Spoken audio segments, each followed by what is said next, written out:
দক্ষিণেশ্বর দেবোদ্যান সংসার তত্ত্ব ভক্তের জুড়াইবার স্থান, যেন শান্তি দেবীর নিলয়।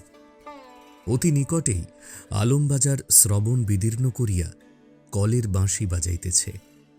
বরাহনগর দোকানপাট খুলিয়া হট্টগোল বাঁধাইয়াছে।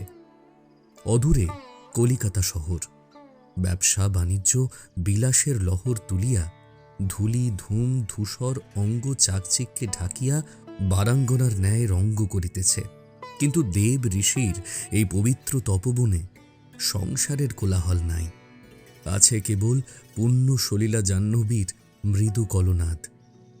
এখানে অসন্তোষের ক্ষুব্ধ স্বর নাই। আছে কেবল তরুপত্রের তরতর ঝরঝর, আর হতাশের তপ্ত শ্বাসের পরিবর্তে আছে বাতাসের সুশীতল সঞ্চরণ মর্মর।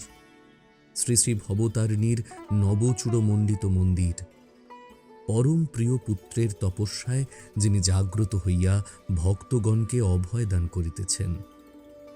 তৎপশ্চাতে বিষ্ণু ঘর, শ্রী রাধা গোবিন্দজিউর বিলাস বাসর।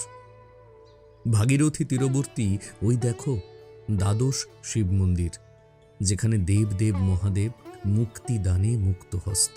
তৎপশ্চাতে সিদ্ধাসন সমন্বিত পঞ্চবটী। আর ওই দেখো গঙ্গা তীরে শিব মন্দিরের উত্তর ভাগে শ্রীরামকৃষ্ণের কক্ষ, যাহা তাহার শ্রীমুখ নিঃসৃত বেদ পুরাণ তন্ত্রের পুত আলোচনায় আজও তরঙ্গায়িত।